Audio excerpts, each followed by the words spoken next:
Can you believe there is a place on Earth where the sun does not just set, but genuinely, brutally, dies? A catastrophe no one outside this frozen crucible could possibly imagine, where the very rotation of the planet becomes a weapon aimed squarely at the heart of human endurance. This is the Alaskan coast, the year 1700. Forget what you think you know about winter. We are talking about a civilization built on the knife edge of oblivion, facing an enemy that is literally infinite. The long, consuming night. 60 days, 70 days, sometimes even 90 days straight of absolute, blinding, echoing darkness. The people who called this terrifying land home, the coastal tribes, the ancestors of the Unanaks and the Alutiiq, they didn't fight armies or empires. They fought time itself. They fought the terrifying silence that swallowed sound, and the hunger that crept into their dreams, whispering promises of warmth if they would just stop fighting. Every autumn, as the final, wounded sliver of daylight scraped across the horizon, a silence fell over the tiny villages nestled against the ice-choked shore. It wasn't a peaceful silence. It was the hush before the earth splits open. It was the sound of millions of tons of ice groaning, preparing to squeeze the life out of everything living. Imagine standing at the mouth of your home, your bara, a house dug into the earth and lined with driftwood and sod, watching that last sunset. The sky wasn't beautiful or fiery. It was sickly, bruised purple and blood orange, a promise of terror to come. The sun was not a gentle deity retiring for the night, but a defeated warrior, bleeding out below the horizon, guaranteeing its absence for a quarter of a year. And then the switch was thrown. The world went black. Not twilight, not heavy cloud cover, but a profound, crushing, eternal blackness that felt less like night and more like being buried alive in the cosmos. The air instantly curdled. Temperatures plummeted so fast that water turned to shrapnel, and breath froze before it even left your lungs. The ice packs offshore, which had been reliable hunting grounds, began to shift and buckle with the force of 1,000 colliding freight trains. A terrifying symphony of destruction that meant the vital sea mammals could be miles away, unreachable, or worse, trapped in a deadly maze. Every resource was calculated down to the final calorie. The reserves of dried fish, the stacks of cured caribou meat, the precious caches of seal oil. These were not merely food. They were the fuel of existence, the only barrier between the tribe and the howling, absolute vacuum of death. Can you fathom the psychological toll? To wake up, day after supposed day, and see nothing but the inside of a pitch-black tomb.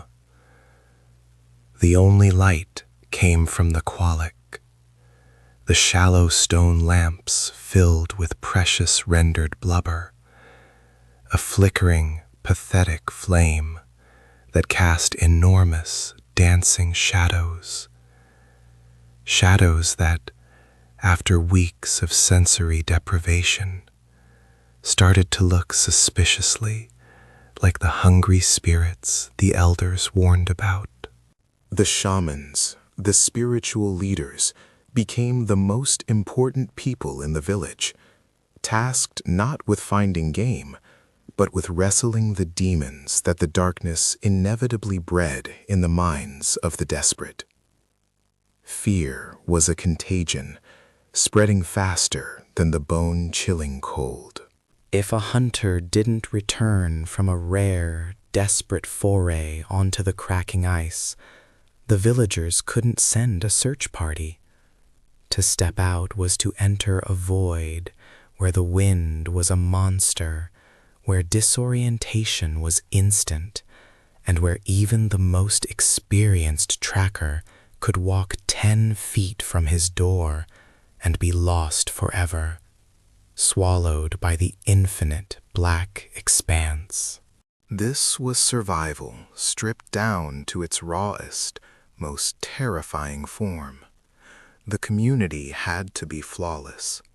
One mistake, one misplaced tool, one accidental rip in the caribou skin used for the tenting, one moment of shared hysteria, and the whole delicate structure of survival would shatter, sending them spiraling into the icy grip of the abyss. Their lives depended on the fatty warmth of the bearded seal, the unpredictable bounty of the great gray whale, and the thick, insulating pelts of the Arctic fox. But as the darkness deepened, the seals became wary. The whales vanished into the deeper, less frozen channels, and the snow fell so thick it covered even the most meticulous trap markers. This season, however, was different. The elders whispered that the ice had never been so aggressive, the cold never so unforgiving. Something vast and ancient was stirring beneath the frozen crust of the world, and it was demanding a sacrifice. They called it Tuk-Tuk, the time of absolute dark, and tradition said that when the shadows grew too long, the barrier between the human world and the world of the vengeful sea spirits dissolved entirely. The first sign that this year's Tuk-Tuk would be the worst they had ever faced wasn't the temperature drop or the howling wind. It was the vanishing of the sound. One night, the rhythmic, familiar crashing of the distant ocean waves simply stopped, replaced by an unnatural, heavy silence. The sea, their lifeline, had frozen solid, locking them in and sealing their fate. The silence was a hammer blow against the collective soul of the village of Siku. It wasn't the quiet of a resting world.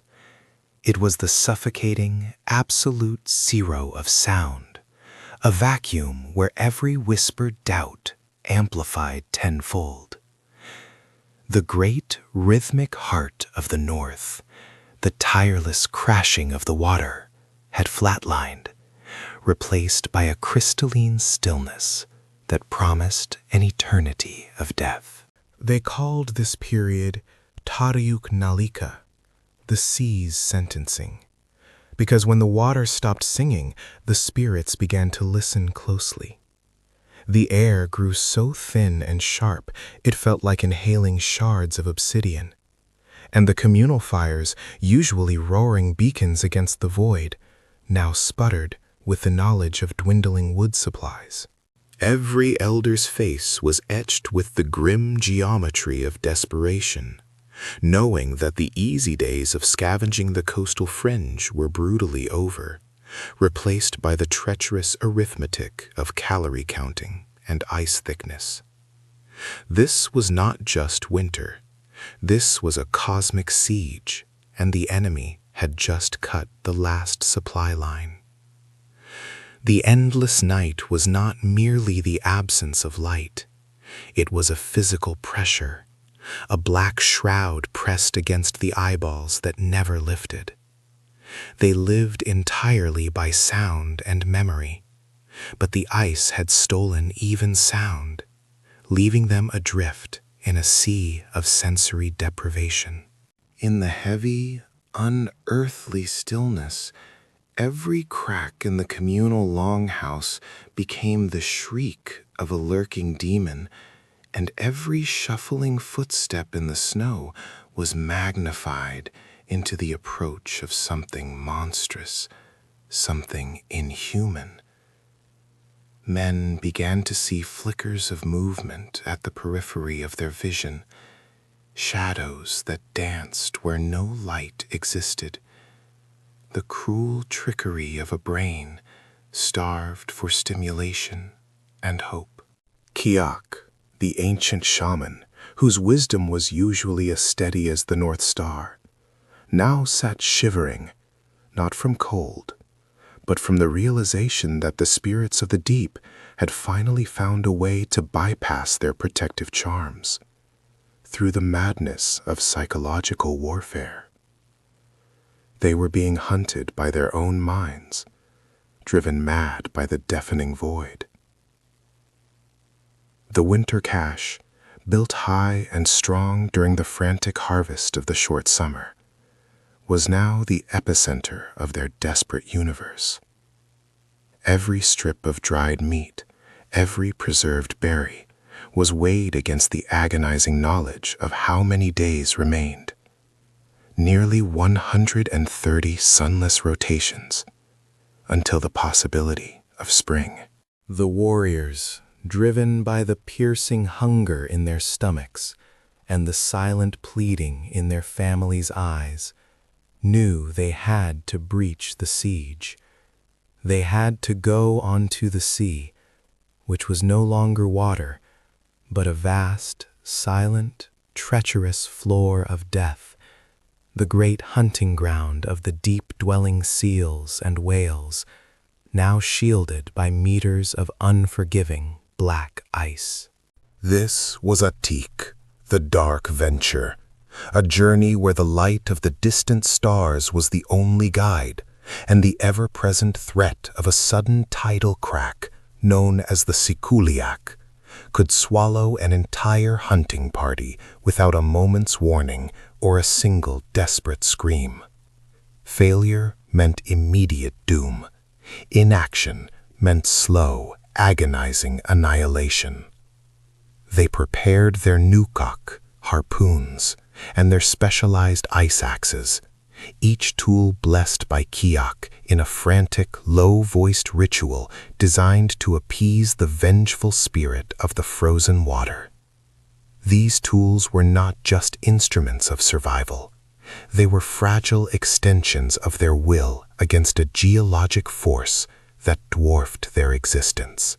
They wore layer upon layer of caribou hides, treated and oiled to repel the moisture that could instantly become lethal ice, transforming a hunter into a statue of frozen despair within minutes if they fell.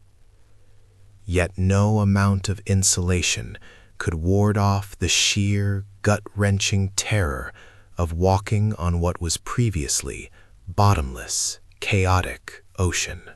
Every step was a gamble against thermodynamics and geological malice. The ice groaned and shifted beneath them, a living beast settling into its long, hungry winter slumber, emitting deep, resonant vibrational sounds that spoke of colossal, unstoppable power, just waiting to be unleashed. These unsettling sounds were the Earth's way of reminding them how insignificant their existence was in the face of the cosmic cold. Legend held that if the ice felt insulted by their presence, if their steps were too heavy or their purpose too selfish, it would open its vast maw, summoning the Uluksiak, the crushing pressure ridge that could instantly turn a solid surface into a chaos of lethal, jagged blocks. One misplaced step, one moment of panic, and they would be consumed by the North's silent, crushing embrace. The temperature had plummeted far beyond what could be measured by their ancient methods, reaching a point where the very oxygen felt reluctant to be inhaled. It was the kind of cold that bypassed the skin and went straight for the marrow, chilling the blood into sludge and slowing thought into painful molasses. Breath crystallized instantly, hanging in the air like ghostly signals, marking their every move and betraying their positions to any unseen predator or spirit that might be watching their desperate endeavor. Hunting required absolute stillness and patience, but stillness in this cold was a direct sentence of death. They had to move, but moving cost precious, irreplaceable calories. It was a terrifying, zero-sum paradox. Exert energy to survive. They had to move, but moving cost precious, irreplaceable calories. It was a terrifying, zero-sum paradox. Exert energy to survive, but burn the energy needed to last the deep winter. Their bodies were running on fumes, and the hunters knew they had only one shot at this deep ice hunt. They moved with a desperate, silent efficiency, their eyes strained, searching for the telltale mound of snow or the subtle breathing hole, the poke, that signaled a seal beneath the ice, a seal that represented salvation. This fragile opening was their single point of vulnerability and their only chance at redemption. But the dark was absolute. Even the faintest shimmer of the aurora borealis, usually a magnificent celestial spectacle, was muffled by the thick atmospheric density, leaving them staggering through a suffocating, three-dimensional blackness, relying only on the faint, almost psychic connection to the man walking ahead. They were ghosts walking upon the grave of the sea, stalked by the knowledge that if they failed this first attempt, the shadow of mass starvation would settle over Siku not as a future threat, but as an inescapable, immediate reality. The deep freeze was complete. The silence had fallen, and now the true, agonizing war for survival had finally, terrifyingly begun. The true, agonizing war for survival had begun, and the first casualty was not life, but time itself. The darkness didn't just blanket the world, it consumed the calendar. For the people huddled deep within the earth-banked Kalgi, the rhythmic pulse of sun and moon was replaced by a crushing, monotone blackness that stretched the hours into agonizing, indistinguishable epochs. This was not merely night. This was the total siege of light, a cosmic attack where the very concept of tomorrow became a luxury they could not afford to contemplate. Inside the communal house, a low, whalebone-reinforced dome layered thick with sod and snow, a fragile, reeking warmth persisted. The air was a heavy, suffocating soup of human breath, rendered seal fat smoke, and the metallic tang of drying hides. The central kiglik, the stone lamp, fueled by the precious, life-sustaining blubber harvested months before, was the undisputed sovereign of this tiny universe, casting a flickering, desperate circle of orange light that barely pushed back the shadows crowding the walls. Every ounce of blubber burned was a direct subtraction from their survival clock. They were literally eating their future, transforming stored energy into fleeting warmth and visibility, knowing that when the flame finally guttered out, the true end would arrive, swift and merciless. The rationing was mathematical, brutal, and non-negotiable, enforced by the tribe's elder, a woman whose face was already carved into the severity of the long night. The most insidious weapon of the Great Dark was the way it systematically dismantled the human mind. Without external cues, without the sun's ironclad rule, the internal clock dissolved into paranoia and anxiety. Sleep became a fractured, unpredictable experience, a mix of shallow, exhausted dips and sudden, terrifying awakenings, where the silence itself screamed in their ears, vibrating with potential catastrophe. The elders spoke in low, gravelly whispers of the Toon Rock, the vengeful spirits that thrived in sensory deprivation, waiting to slip into the minds of the lonely and the weak. They called it the darkness madness, a psychological freezing that turned kinsmen against each other and dissolved the boundary between reality and hallucination. Every unsettling sound from the outer wall, the groan of the frozen sod, the shriek of wind across the snow crust, was immediately amplified into a harbinger of doom, forcing the inhabitants to pull tighter into the center of the dome, seeking assurance in the proximity of another warm body. The storage pits, carved deep into the permafrost floor beneath the sleeping platforms, were the tribal bank vault. Every strip of dried caribou, every slab of preserved walrus meat was meticulously counted and rationed under the watchful, unforgiving eye of the headhunter, Aklak, whose duty it was to manage the shrinking reserves. But the true gold, the caloric anchor that held them to life, was the fat. Seal and whale blubber, stacked in frozen, translucent pillars, offered the dense energy required to keep the furnace of the human body roaring against the -50-degree cold pressing in from all sides. Without that fat, the complex carbohydrates from dried berries and roots were useless. The body would simply freeze while waiting for digestion to complete, a slow, internal death by calorie inadequacy. Then there was the fermented food, the challenging, powerful sustenance of the long night. The egrenok, meat buried until soft and intensely potent, was a risk and a reward.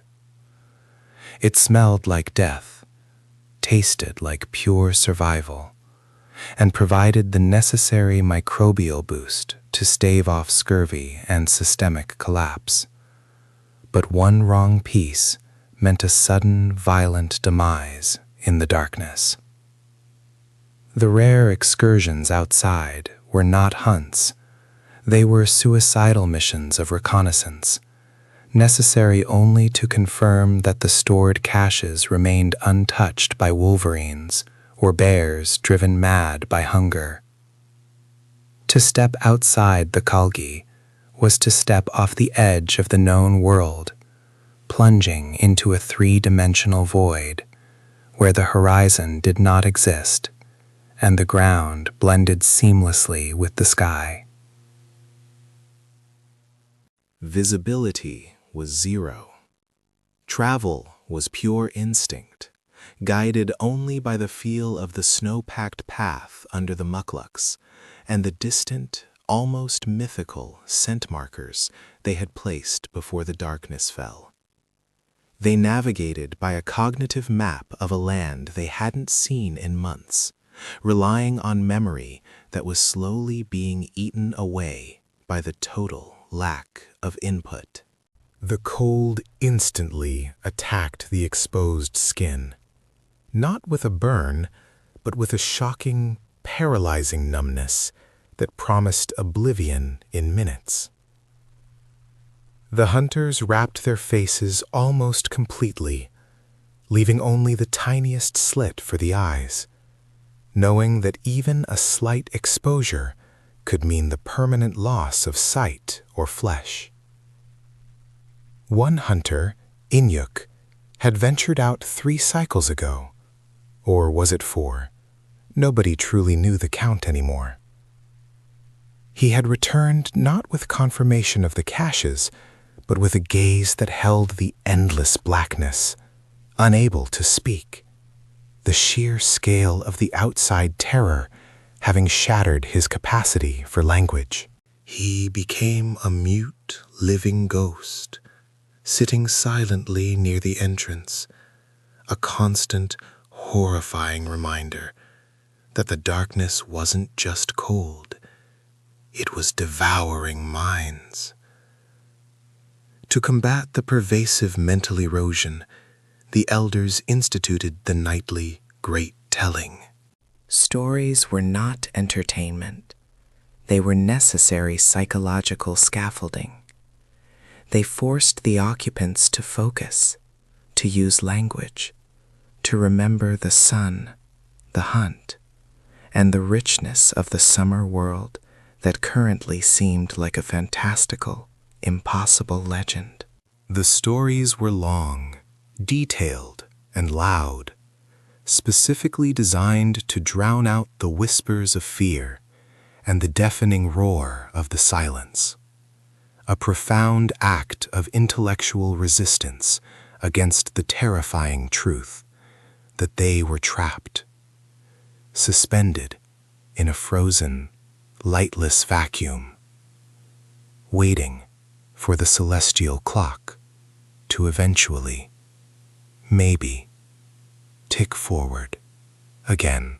Every tale told, every memory shared, was a small, defiant burst of light in the overwhelming void, affirming that they were still human, still connected, and still fighting against the monstrous, unforgiving siege of the Arctic night. The true fear was not starvation. It was forgetting who they were before the cold and the dark claimed them entirely. The forgetting was the most insidious enemy. It crept in through the silent, oppressive blackness, erasing the memory of the sun's warmth, making them doubt that light had ever truly existed.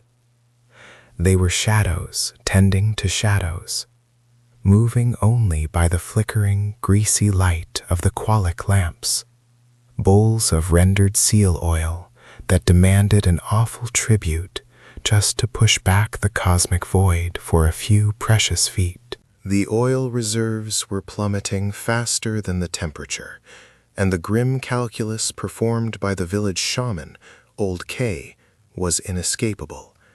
Without fresh ingress of fat, the lamps would fail, the fires would die, and the darkness would cease to be merely a state of being, becoming instead a crushing physical entity that would snuff out the last human breath.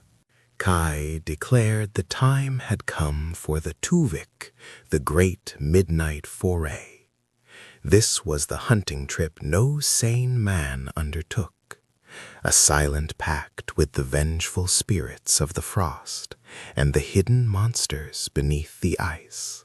Only the hardiest, the ones whose blood ran thick with generations of Arctic fury, could even contemplate stepping outside the relative safety of the subterranean lodge, where the very air was a weapon and every particle of snow was crystallized malevolence. The gear itself was a miracle of engineering, yet terrifyingly inadequate against the total siege. Layers of caribou hides, soft and supple, worn hair side in for insulation, covered by tough, waterproof gut-skin parkas, stitched with legendary precision by the women.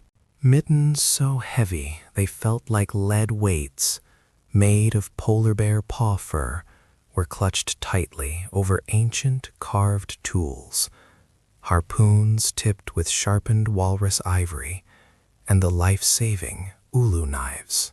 But the true terror of the Tuvik was the complete and utter lack of reference. The blackness was so absolute that when the hunters, led by the fierce young warrior Nachik, stepped out, they didn't just lose sight, they lost space. The world became a shifting, disorienting nightmare of absolute nullity. They navigated not by sight, which was useless, but by the infinitesimal differences in the crunch of the snow, the subtle pull of the distant, unseen tidal flows, and the faint, high-pitched singing of the stressed, pressure-ridged ice. This auditory landscape was all that separated them from plunging into the lethal abyss of the freezing sea. A sound that, to the uninitiated, sounded like silence, but to Nachik was the roar of the waiting death. Their target was desperation itself. The deep-diving seals, the ones that could still be accessed near the fragile, constantly shifting edges of the permanent ice flows, where the lethal currents kept the water from cementing entirely. To reach these hunting grounds meant traversing miles of sea ice, not solid ground, but a treacherous, volatile platform that could split and groan beneath their weight at any second, revealing the black, hungry water beneath. Every step was a prayer and a gamble. They moved in single file, each man holding a taut rope linked to the next, a human chain of fragile existence stretched across the void. The temperature was so low that exposed skin would freeze solid in minutes, turning tissue into brittle glass. Nachik had learned, painfully, that the sweat of effort was more dangerous than the cold itself, as it condensed instantly, forming an internal layer of ice that sucked the heat straight from the core. He mandated painfully slow movement, forcing his team to conserve every flicker of metabolic heat, moving like ghosts across the glacial stage. The deeper they went, the closer they came to the forbidden zones, places the spirits claimed during the light, but which they defended with absolute vengeance during the dark. They were forced to break ancient, sacred taboos just to survive. Normally, they would never hunt the mother seals during the deep winter, respecting the cycle of life that the sea goddess Setna oversaw. But now, starvation carved away tradition, leaving only brutal necessity. They needed the rich, sustaining milk fat, the thick blubber that fueled the lamps and kept the brittle, bone-chilling cold from reaching the children waiting back home. This violation was a spiritual debt Nachik knew they would pay, perhaps with their lives, or perhaps with the loss of their souls to the darkness. But the starving silence of the village was a worse fate than the wrath of the sea gods. The air tasted of metal and impending catastrophe. Finally, after what felt like an eternity compressed into hours, time itself having surrendered to the polar siege, they found the telltale sign. A small, almost invisible ring of fresh frost, marking a sip neck, a breathing hole. This was where the seal came up for its desperate gulp of air. It was a moment of immense tension. The life of the village rested on this single, fragile point in the cosmic blackness. The hunters lay flat, pressing themselves against the biting ice, moving their hands slower than a glacier, lest the slightest vibration transmit through the crystalline structure and alert the prey below. Nachik raised his harpoon, the ivory point slick with condensation. He had to pierce the seal with blinding accuracy, not just to kill it, but to secure it instantly, before it could writhe away and drag the precious harvest back into the depths. But the ice was thin here, dangerously resonant. And just as he prepared to strike, a massive, grinding sound erupted from beneath their feet, the sound of the oceanic tectonic plates shifting, tearing the frozen landscape apart. The sipneck began to spiderweb with cracks, splitting with the horrifying, shattering sound of 1,000 glass panes breaking simultaneously. The ground beneath them ceased to be stable. It became a rapidly disintegrating raft of ice, floating on the black, churning horror of the sea. Panic was a luxury they could not afford. Nachik screamed a single word of instruction, a guttural command to move inward, away from the rapidly expanding chasm, knowing that hesitation meant a plunge into the 3-degree water that kills in under 2 minutes. They scrambled, their heavy hides suddenly feeling like lead weights, the sound of the cracking ice overriding the beating of their own terrified hearts. The massive fissure widened, releasing a plume of super-chilled vapor that instantly coated their exposed faces in painful, clinging ice crystals. They had escaped the initial break, but the seal was gone, vanished into the depths, and they were now stranded on a rapidly shrinking island of ice, surrounded by the churning, hungry Black Sea, miles from the safety of the shore, and still fighting against the monstrous, unforgiving siege of the Arctic night. The true fear was not starvation. It was forgetting who they were, before the cold and the dark claimed them entirely. The siege continued, not just against their starving bodies, but against memory itself. Every flickering breath of light, every shared whisper inside the communal house was a desperate tether holding the soul back from the oblivion outside the thick walls of the Karmak.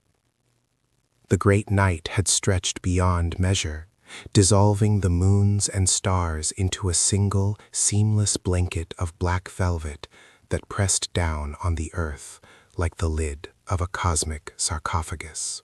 The elders spoke of the Sila, the all-encompassing weather, not as a random phenomenon, but as a brooding, patient entity, testing the very right of humanity to exist in this unforgiving realm, seeking to reclaim the heat and life stolen by their ancestors.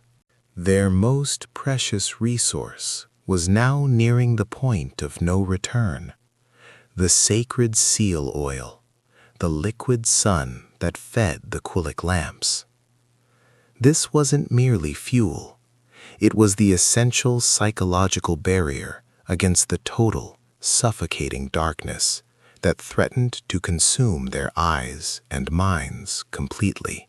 Without that gentle, wavering flame, the cold became immediately personal. A knife plunged directly into the bone marrow, and the spirits of the deep cold could walk freely among them.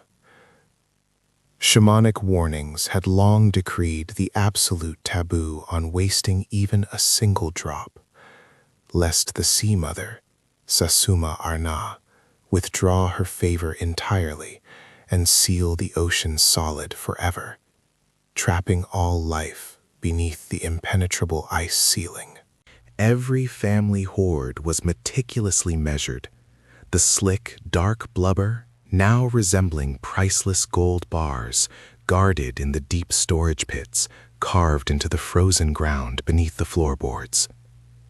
The desperate rationing had begun weeks ago, transforming the previously warm, glowing centers of the huts into dim, treacherous shadows, where paranoia and fear could breed unseen and unaddressed.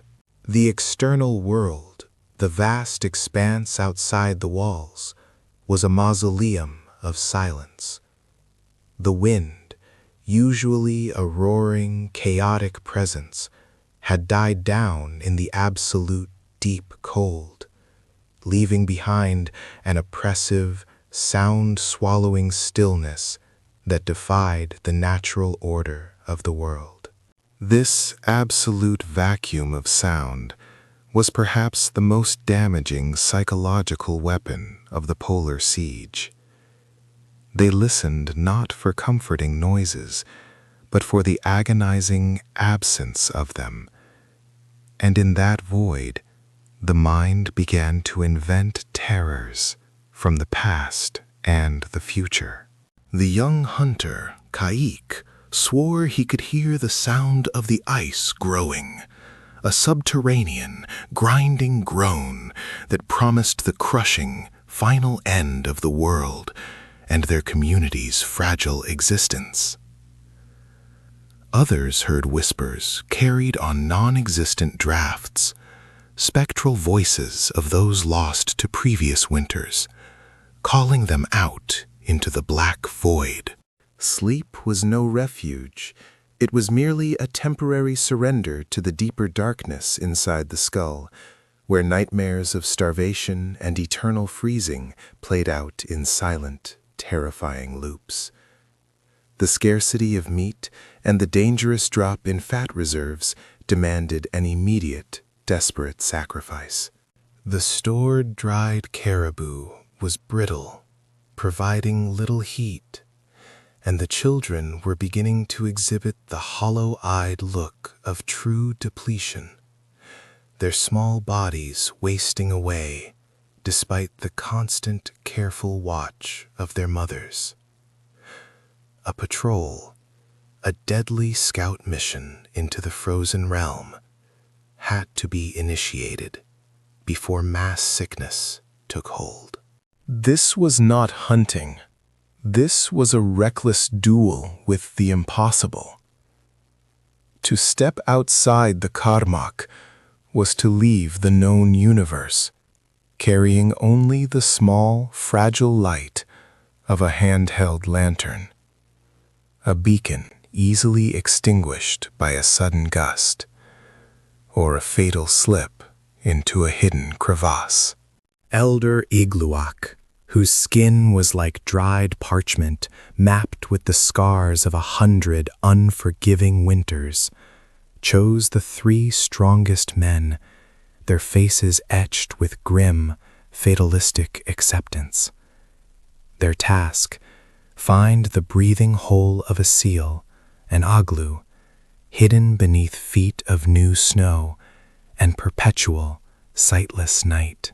The hunters, led by the stoic yet secretly terrified Kusu, moved in a line, tied together by a single length of sinew rope, their only physical guarantee against immediate, irreversible separation in the confusing void.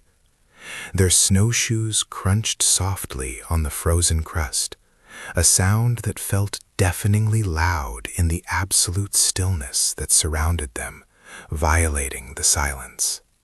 The air itself seemed to resist their movement, thick and heavy with microscopic ice crystals that burned the inside of the nose and throat with every painful intake of breath. Kusu relied entirely on the feel of the snow beneath his feet, the minute variances in density that indicated the underlying structure of the sea ice. He searched for the subtle exhalation mist, the puijik, that signaled a seal's breathing hole. An impossible task in zero light, guided only by instincts passed down across generations of desperate survivalists. The spiritual pressure was immense, a heavy cloak draped over their shoulders. If they returned empty-handed, the cycle of depletion would accelerate, leading inevitably to the agonizing, unspeakable decision: who among them would be sacrificed so the others might live to see the return of the sun?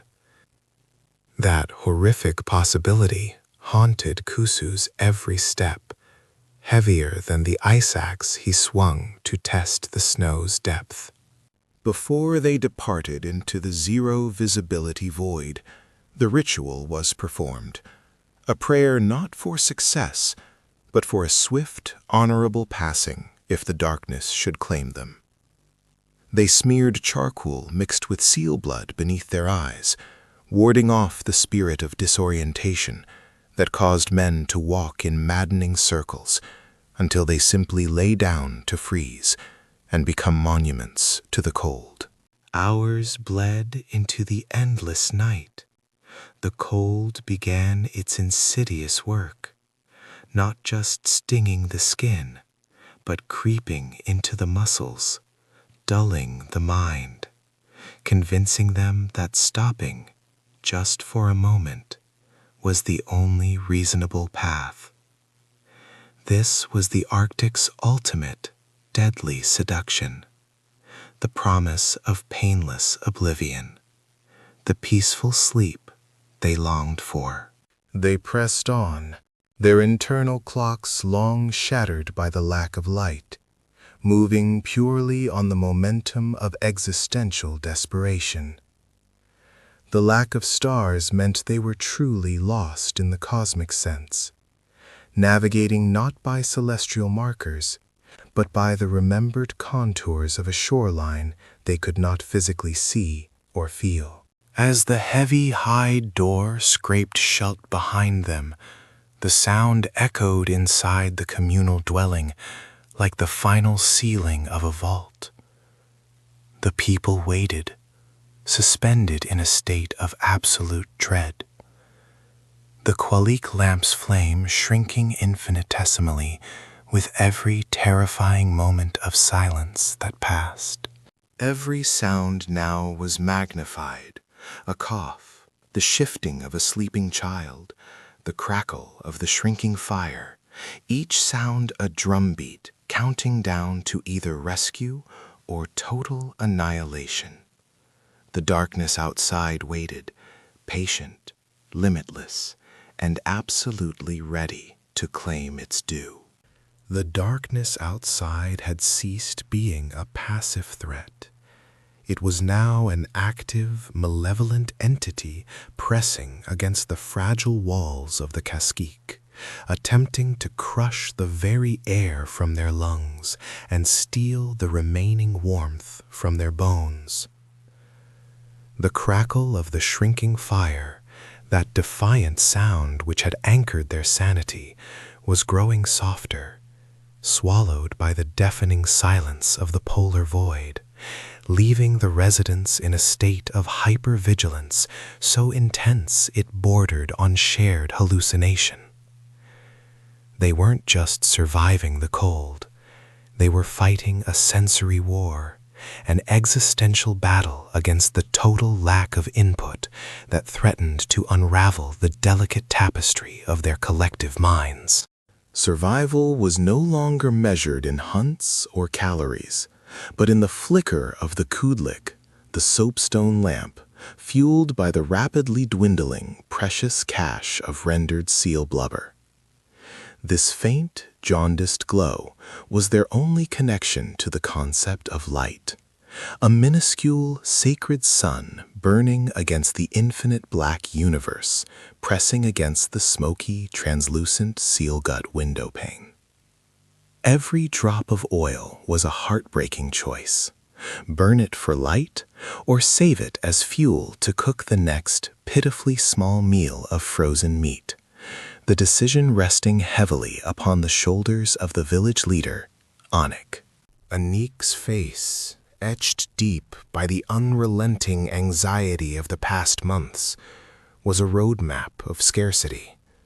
His daily routine, a terrifying audit of their remaining reserves. He knew the cost of darkness was not merely inconvenience. It was the psychological degradation that invited the tornit. The legendary silent dwellers of the deep ice who stole the will to live, whispering promises of a painless, frozen oblivion in the minds of the light-starved. To keep the lamps burning, they were sacrificing future food, a brutal, self-cannibalizing calculus necessary to prevent immediate internal collapse. The true currency of this besieged existence was the dry, dense driftwood they had painstakingly gathered months ago, now guarded with a ferocity usually reserved for defending territory against rival tribes. Every piece was accounted for, categorized by density and burn time, a meticulously planned expenditure against the unknown duration of the siege. They had long since started burning the non-essential tools, broken sled runners, abandoned hunting shafts, anything that could yield a fleeting, desperate moment of heat, knowing they were dismantling the very infrastructure of their future to survive the terror of the present. But the struggle for warmth brought its own insidious, silent predator into the crowded communal house. The fire kept agonizingly low to conserve fuel, and the smoky oil lamps often produced the invisible poison they knew only as the spirit's breath. Carbon monoxide, a spectral killer that crept along the floor of the poorly ventilated kazgik. This odorless menace sought out the weary and the young, lulling them into a fatal sleep, a horrifying risk inherent in the desperate attempt to seal every crack against the bone-shattering, relentless outside cold. Mothers lived in perpetual dread, constantly checking the breaths of their sleeping children, their hands trembling as they watched for the slightest sign of the unnatural lethargy that signaled the poison's victory. This duty added another layer of constant, crushing anxiety, turning the simple act of rest into a dangerous gamble, forcing them to remain alert when exhaustion was pulling them under the suffocating weight of the deep night. The worst external development was the brutal, unyielding solidification of the sea. What had begun as shifting, treacherous pack ice, difficult, yet potentially yielding some meager ice fishing catch, had now frozen into an impenetrable, monolithic shield stretching miles out into the black ocean. The deep freeze had locked the life beneath into silence, defeating the hunters by removing their very field of battle, leaving them staring at a featureless, white, frozen horizon that offered nothing but defeat. Their only remaining hope for fresh protein lay in the impossible chance of finding an active breathing hole, an igloo, that hadn't yet been sealed by the crushing pressure of the sub-zero temperatures. These dangerous, desperate scouting missions were no longer about provision. They were about resisting despair. Every empty-handed return of the hunting party was a collective psychological wound, a visible sign that the earth itself had sealed them inside a tomb of ice, transforming the strongest men into hollow, staggering shadows. To fight this spiritual and psychological rot, the community turned inward, clinging to the fierce, ancient weapon of ritual. The shamans, the angakuk, were demanded to perform the dances and chants, not for joy, but for brutal, necessary defiance.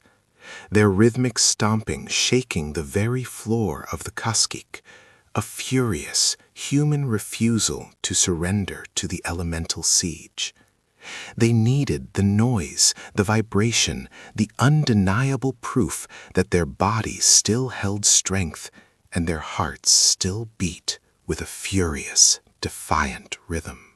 Powered by exhaustion and desperation, the shamans would enter trance states, their raw voices cracking as they attempted to negotiate with Sila, the all-powerful, vengeful spirit of the weather, begging for a crack in the ice, a tremor of light, any sign that the cosmos had not utterly abandoned the northern edge of creation.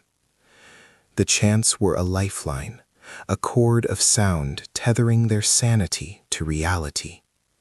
Because when the drums fell silent, when the hypnotic chorus ceased, all that remained was the hungry, echoing vastness. And in that silence, there was the terrifying, inescapable realization. They were truly, profoundly alone, suspended in a cosmic void, counting down the final, terrifying days of the world they knew. The darkness outside, now fully mobilized, did not wait patiently. It was actively reaching, its icy fingers scratching and pulling at the very edge of the flickering lamplight, demanding the final, terrifying payment, in flesh and in spirit. The payment was not abstract. It was measured in the dwindling reserves of Ukuk, the precious, golden rendered blubber of the bearded seal, the literal sun trapped in a soapstone lamp. Every flicker of the whale oil flame, known as a kulik among some of the coastal peoples, was a mathematical subtraction from their remaining time on Earth. This lamp was the single non-negotiable barrier between the living and the utterly consumed. If the Qualic died, the world died with it, not slowly, but in a sudden, catastrophic inhalation of absolute darkness and cold that promised death within minutes. It was the only light source that mattered, casting a small, defiant circle of orange against the cosmological black. The air inside the sod and driftwood Kazgeek was thick with the smell of smoke, drying furs, and unwashed bodies, a smell of life clinging desperately to its last physical anchor. They conserved every drop of fuel with the fanaticism of a miser guarding the last gold in the world. The elders, their eyes long since accustomed to navigating the spectral twilight of the interior, now relied purely on touch, their vision useless in this compressed dark. They could weigh the density of the stored blubber blocks simply by lifting them, feeling the cold, greasy weight of their future slipping away. The shaman, Old Man Kayak would run his fingertips across the rough-hewn edges of the soapstone basin of the lamp, counting the hours left by the depth of the remaining fuel. A horrifying calendar measured not in days, but in milliliter drips of destiny. Starvation was the slow, anticipated killer, a weakening that stole the spirit over weeks. But the extinction of the light source, that was the sudden apocalyptic event they truly feared. The moment the vengeful spirits of the Tupilok were rumored to manifest in solid, terrifying form. The weeks bled into months, and the total lack of visual stimulus began to actively rewrite the neural pathways of the survivors. It wasn't just being unable to see, it was the brain desperately trying to manufacture light where none existed. This led to a phenomenon known to modern science as visual release hallucinations. The terrifying phosphenes and ghostly geometric patterns dancing just outside the edge of the lamp's weak glow. The brain rebelling against the deprivation. To the people of the coast, these dancing shadows were the Igaluk, the mocking moon spirit, throwing phantom images of summer life and warmth just out of reach, torturing them with false hope. It was Kayak's job to fight the siege on the spiritual plane, to ensure the darkness did not breach the mental walls of the tribe. He knew that silence was the enemy's victory condition, signaling surrender to the overwhelming pressure of the void. So, every night, the terrifying drumming would begin. Not celebratory drumming, but a desperate, syncopated heartbeat designed to keep the world alive through sound alone. The sound reverberated through the dense sod walls of the dwelling, shaking the very earth beneath the frozen tundra floor. Kayak would enter a trance, wrapped in the furs of the largest polar bear ever hunted by the tribe, his voice raspy and powerful, calling out to the Sila, the great encompassing power of the air and weather, demanding that it not abandon them entirely to the cosmic frost. His ritualistic journey was not symbolic. It was an actual, perilous transit through the metaphysical terrain of the dark season, seeking out the mother of the sea animals, Sedna, to beg for the renewal of the hunt, and to plead for just one more seal, even though the ice was too thick and the light too absent to leave the shelter. But the blubber reserves were truly critical now. The tribe faced the impossible choice: certain, slow death by fuel starvation inside, or probable, immediate death by freezing and disorientation outside. There was no third option. A scouting party had to be chosen. This was not a test of courage. It was a sentencing, a sacrifice demanded by the unforgiving calculus of the Arctic. 3 hunters were selected, their faces grim, knowing that stepping into the polar night was like diving into the deep ocean without a rope. There was no up, no down, just consuming blackness and cold, measured at lethal speeds. They prepared their tools: bone picks, thick sealskin parkas treated with fish oil for maximum water repellency, and, most critically, a long, heavy rope tethered securely to the massive, insulated door of the Kaskik entrance. This rope was their last, tenuous link to existence.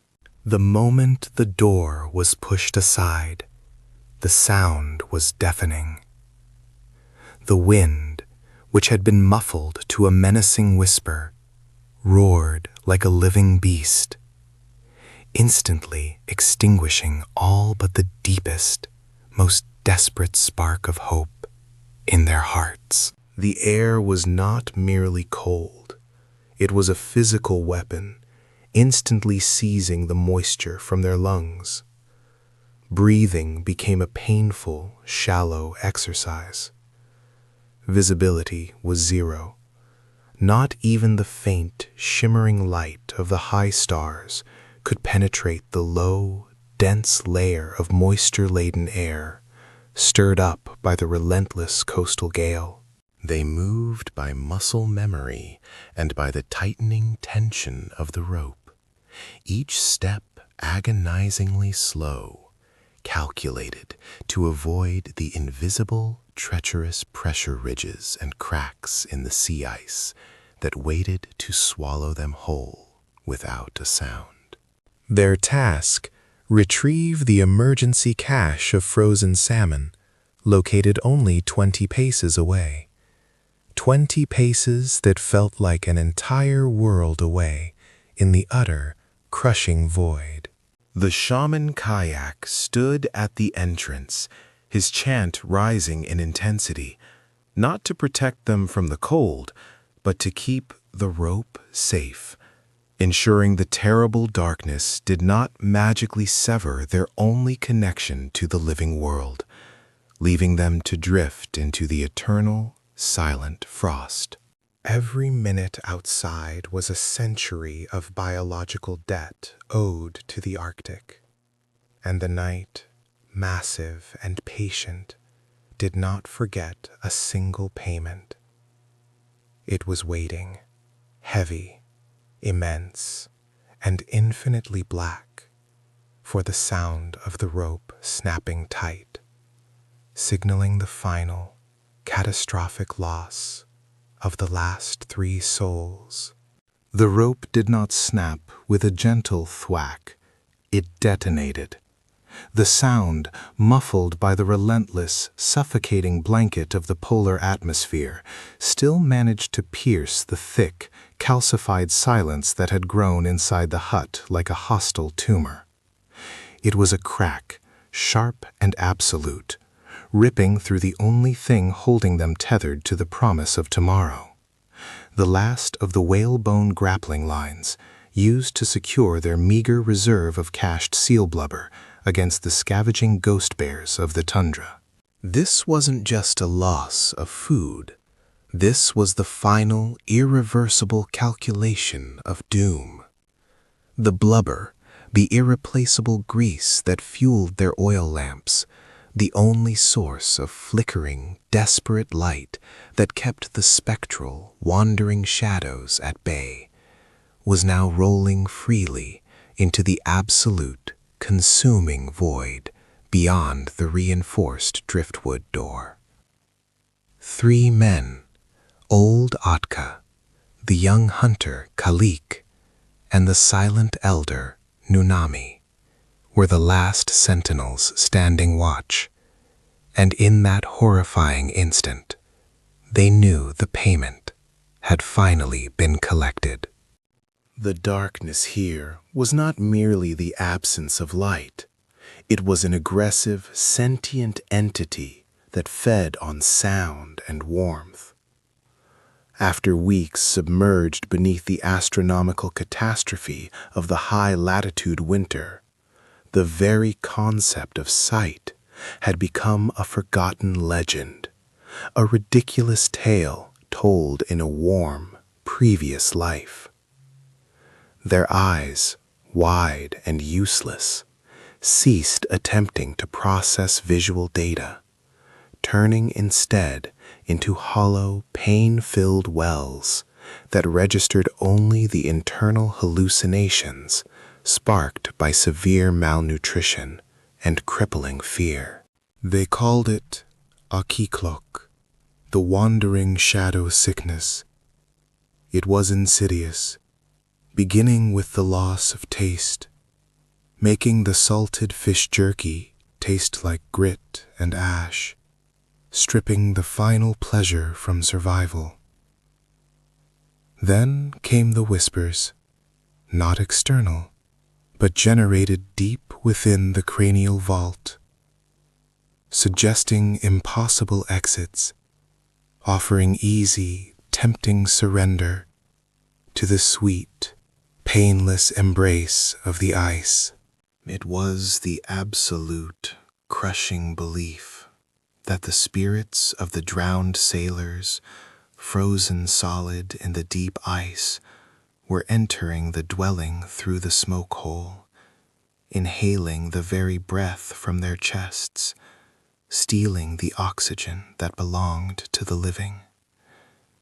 Elder Nunami, whose memory was the only remaining library of tribal history and hunting lore, had succumbed first. He sat absolutely still, a terrifying statue carved from frozen regret, staring fixedly at the faint, oily glimmer of the lamp. He claimed to see shapes in the smoke, not just amorphous shapes, but faces, the mocking, skeletal grins of the hunger spirits, multiplying in the oily exhaust.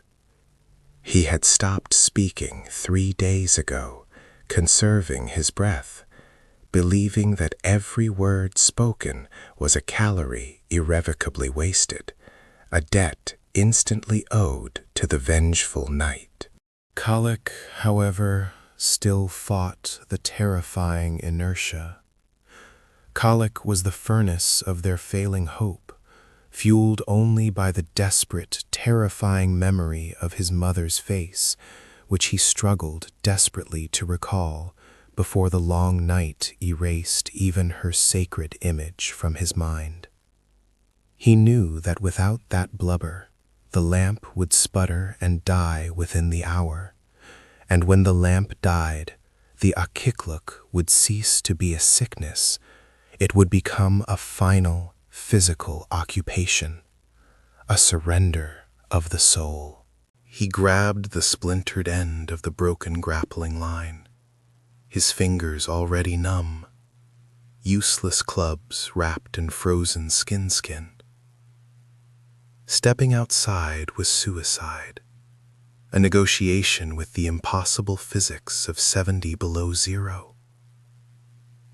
The air itself was a weapon, designed to shatter exposed lung tissue and turn blood into sluggish, frozen slurry almost instantaneously. But the thought of extinguishing the last light was infinitely worse. Extinguishing the light meant losing the final, fragile tether to humanity, dissolving into the cosmic indifference of the Alaskan void, becoming nothing more than another frozen mineral deposit in the endless tundra. He had to go out. He had to find the runaway rations before the ghost bears, driven mad by the same unbearable famine that gripped the human settlement, tracked the heavy, unmistakable scent of rich fat. He didn't rely on sight, which was useless and betrayed him with phantom flares of light. He relied on the terrible, overwhelming noise of the cold. The way the compacted snow squeaked beneath his heavy boots, a sound that amplified and echoed inside the dome of the black world, signaling his exact presence to everything hungry within a mile radius. Within seconds, the moisture on his eyelashes froze into heavy, painful shards, gluing his eyelids shut. A cruel irony, since there was nothing to see anyway. He moved not in a straight line, but in a panicked, stumbling geometric pattern, constantly reaching out, hoping to graze the familiar texture of the towering ice wall built around the hut, a wall that was now lost in the indistinguishable blackness. Then, the sound. Not the desired thud of the blubber, but a high, wet, guttural inhale. It was close, too close. It was the sound of something large, something terribly patient, adjusting its massive weight in the swirling chaos of the wind-blown snow just meters away. Colic froze, every muscle locking, his own breath searing his throat and lungs.